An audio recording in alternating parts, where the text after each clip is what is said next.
Morning, welcome back to another brand new blog. আজকে একটু আগে বেরিয়েছিলাম গাড়ির ইন্স্যুরেন্সের জন্য, ছবি তুলতে এসেছিল, তো একটু আগে বেরিয়েছিলাম।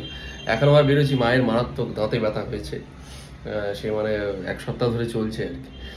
কিছুতেই দাঁত তুলবে না, তাই মাকে নিয়ে যাচ্ছি একটু ডক্টরের কাছে।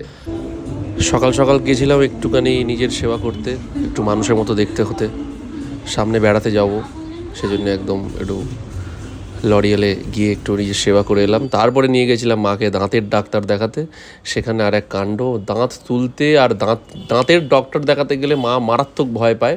সে বলার কথা নয়, মানে মুখ চোখ দেখেই বুঝতে পারছো। হ্যাঁ, মানে শুধু বেড়াতে যাবে বলে যাতে কয়েকটা দিন দাঁতে ব্যথা না হয়, হ্যাঁ, সেই জন্য জাস্ট ওষুধ দিয়ে ওটাকে জাস্ট ঠেকিয়ে রাখা। পুরো গল্প আছে। মাকে একবার দাঁত তোলাতে নিয়ে গেছিলো আমার বাবা, তো ডক্টর ইঞ্জেকশন বার করেছে। ডক্টরকে ধাক্কা মেরে মা ওখান থেকে বেরিয়ে গেছে। ইঞ্জেকশন থেকে এত ভয় পেয়ে গেছে।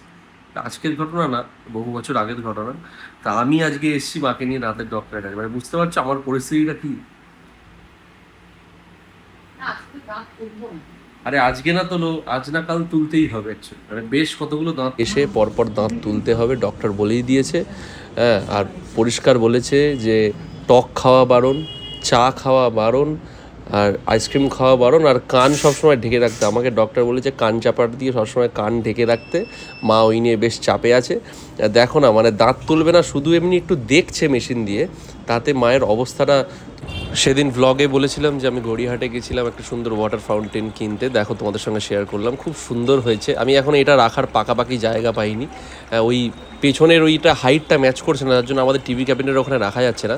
তো এখনও ঠিকঠাক জায়গা পাইনি, আপাতত এখানে রেখেছি আর কি। দেখো খাটের, আর এদিকে সারা খাট জুড়ে পুরো একদম জামা কাপড় ছড়ানো। মা এখন ব্যাগ গোছানো শুরু করেছে। এই আর কি, এখন চলবে, কয়েকটা দিন চলবে। একা একা চপ খেলে, একা একা চপ খেয়েছে।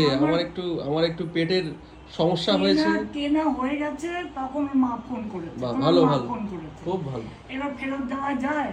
ঠিক। খাও, তোমারই সময় চলছে। লাগেজ গোছানোর চক্করে আমার হারমোনিয়ামকে আমার খাট থেকে চেয়ারে রেখেছে।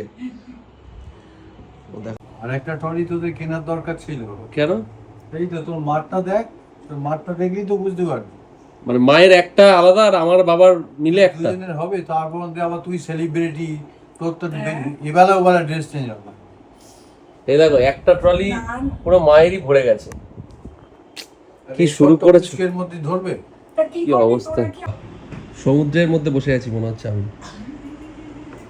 তাও যদি ওটা যদি হতো ওই কোনো বিশাল জায়গায়, যাচ্ছে কোথায়?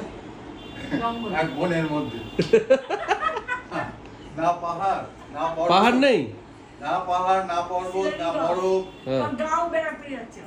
গাঁও শুধু হচ্ছে ওইটা কি জানো, কি হোম স্টে। সিনারি গাঁও।